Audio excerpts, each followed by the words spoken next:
안녕하십니까? 경제의 숨겨진 이야기를 파헤치는 머니데디입니다. 오늘 우리는 세계 금융시장을 뒤흔들었던 충격적인 사건, 바로 리보 금리 조작 스캔들에 대해 이야기할 것입니다.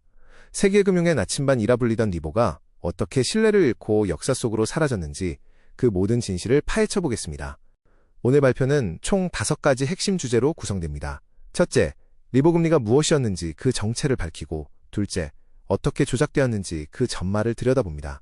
셋째, 이 사건이 금융시장에 어떤 파장을 가져왔는지, 그리고 넷째, 리보를 대체한 새로운 금리 지표들은 무엇인지 알아봅니다. 마지막으로 이 사건을 통해 우리가 얻어야 할 중요한 교훈은 무엇인지 머니데디의 시각으로 정리해드리겠습니다. 먼저 리보 금리가 무엇인지부터 알아보겠습니다. 리보는 런던 인터뱅크 오퍼드 레이트의 약자로 런던 은행 간 호가 금리를 의미합니다. 쉽게 말해 런던에 있는 주요 은행들이 다른 은행에 돈을 빌려줄 때 이 정도 금리를 받고 싶다 고 제시하는 금리의 평균값을 말합니다. 이 금리는 매일 18개의 주요 은행이 자신들의 호가 금리를 제출하고 그 중에서 가장 높고 낮은 4개를 제외한 나머지 14개의 평균값을 내서 산출되었습니다. 문제는 바로 이 은행들의 호가에 있었습니다. 이 금리는 겉으로 보기엔 단순한 은행 간 거래지표 같았지만 그 영향력은 상상 이상이었습니다. 리보 금리는 한때 세계금융의 나침반이라 불렸습니다. 주택담보대출, 기업대출, 신용카드 금리, 심지어 복잡한 파생상품에 이르기까지 전세계 약 300조 달러, 한화로 약 40경 원에 달하는 엄청난 규모의 금융상품 금리를 결정하는 핵심적인 기준이었습니다. 여러분이 매달 내는 대출 이자도, 은행의 투자상품 수익률도 모두 이 리보 금리에 연동되어 움직였죠. 뉴욕이 세계금융의 중심이라지만 금리 지표만큼은 런던의 리보가 절대적인 영향력을 가졌던 시절이었습니다. 하지만 이 절대적인 지표가 2012년의 충격적인 진실과 함께 민낯을 드러냈습니다.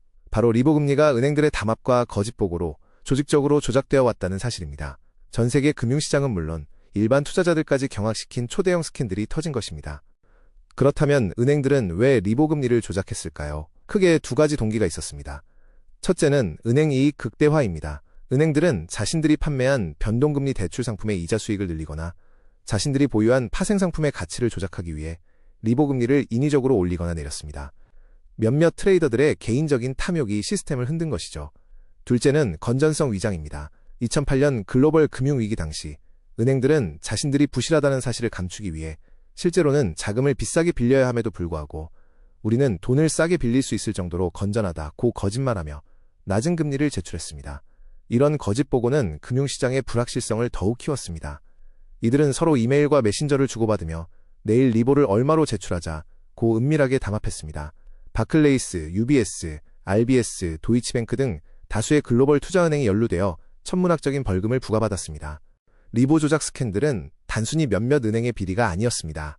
이는 전 세계 300조 달러 규모의 금융시장, 그 근간을 뒤흔들고 투자자들의 신뢰를 산산조각낸 초대형 사건이었습니다.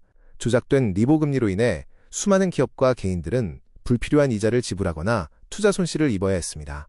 그 피해 규모는 정확히 산정조차 불가능할 정도였습니다. 무엇보다 은행은 믿을 수 없다는 인식이 확산되며 금융시장의 투명성과 공정성에 대한 근본적인 의문이 제기되었습니다. 금융 시스템에 대한 신뢰가 붕괴된 것이죠. 결국 국제금융당국은 리보 금리의 신뢰성이 회복 불가능하다고 판단했습니다. 더 이상 이 금리를 금융지표로 사용할 수 없다는 결론에 도달했고 단계적인 폐지 수순을 밟기 시작했습니다. 2023년 말에는 대부분의 리보 금리 산출이 완전히 중단되면서 리보는 40년 가까운 역사를 뒤로하고 세계 금융지표의 왕좌에서 물러났습니다. 이는 금융 역사의 한 페이지를 장식하는 대전환점이었습니다.